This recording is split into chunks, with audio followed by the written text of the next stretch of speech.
We have things that we're hoping keep meeting the needs of obviously operators like you in the field on a day-to-day basis.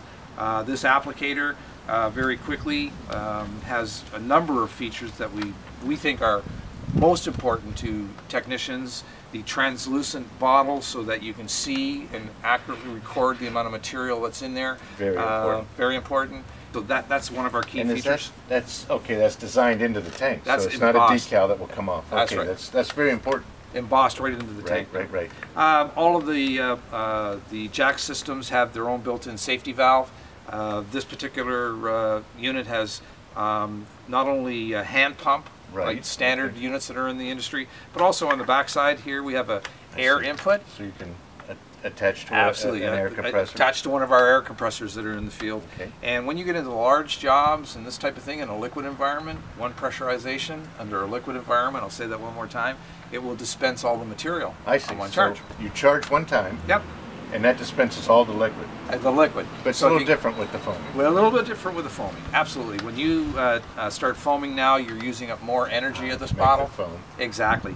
And I'm going to get you to demonstrate that. So I'll just get back to the features. And one of the Michael, big things. One of my questions would be with this. You can't overpressurize this tank, then, right? No, you can't. Okay, because this operates at about 120 psi. Correct. And this operates at about 50 psi. Correct. So that's a very important.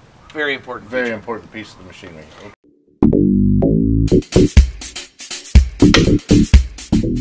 Each one of the compressors have, two gauges too, Raymond, just so everybody knows, and they're meant to, turn that pressure down to about 45 psi, 50 psi, and then they charge the system. But guess what? We all know accidents happen. So each and every one of the devices. It's nice to have a device that will back you up safety-wise. And, it scares the bejesus out of everybody because when it goes off, we all hear it and go, oh, what's that? But I'd rather have that than a bomb go off. I'd much rather listen to that. Exactly.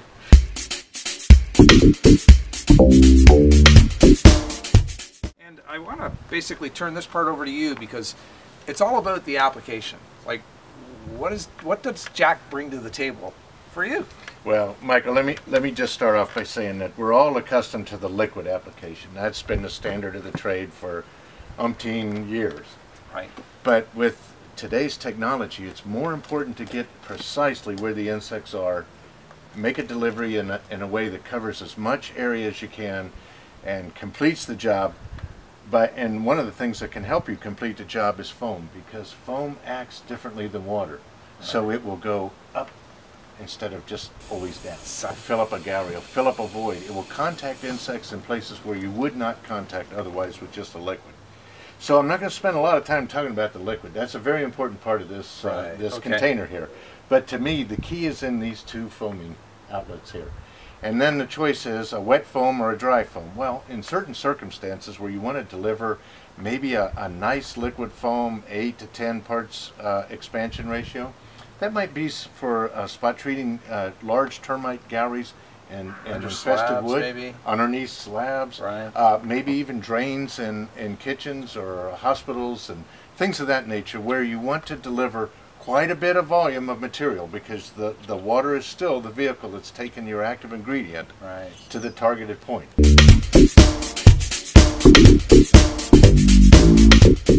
Might be a good time to jump into and talk about these different tips, because we do have the crack and crevice pin and a fan spray. So this applicator does a lot of different gallery treating tip of choice, because you can seal it off. Once you have the hole either drilled, or if you can manage to get this in without drilling a hole, you can seal the hole with this little black tip.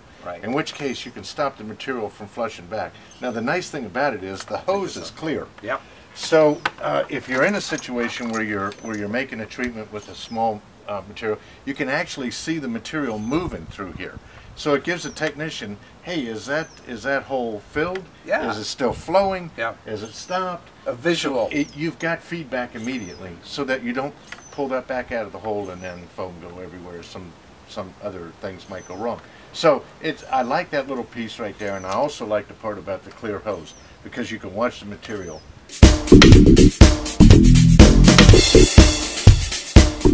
Got a variety of different tips, but we can show how easily it is to clip into this unit. Well, that seems like a really good treatment tip for doing termite control down below slab. Right. You don't have to necessarily go very deep because the foam is going to go wherever air exists. So it's going to fill that void underneath the slab very, very quickly. It's great for drains. I've used this in drains, and it does really well. Now, for a drain, I'm going to choose, let's just choose a dryer foam just for demonstration. That way there, and I'll hold the bucket here. So I think there's probably going to be some water because this has been sitting for a while. Yeah. But it will quickly come right over to a very dry foam. That foam there, if I was a guessing man, I'd say that's probably about 20 to 1. So for every ounce of water, you're making 20 ounces of foam. So you can deliver that ounce of water over a great distance very, very quickly. Look at how fast it fills up. I could fill up a gallon of foam here in just a matter of probably 15, 20 seconds. Let's show them the difference. Like, all right, and let's go to the wet foam. We'll just disconnect off of there, and now let's go into the wet foam. Let's say I want to go to a wet foam application, and maybe it's on the same building, so I just slip over. Now I'm into a wet foam. Now there's a very wet foam. That's about 8 to 10. That's probably 6 to 8 expansion ratio. So that's a very important changeover. So now if I want to go back, I just simply go back, maybe go back to the dry foam. Yeah, that's a good demonstration actually. Right? Put the foam right back on there. It works. Now, now I'm back to a dry foam. So the thing about it is, what I've found is that spiders and trailing ants, or at least in my area, are the #1 pest that I either get the most sales from or I get the most complaints from. So to get to where the spiders and ants are is critical.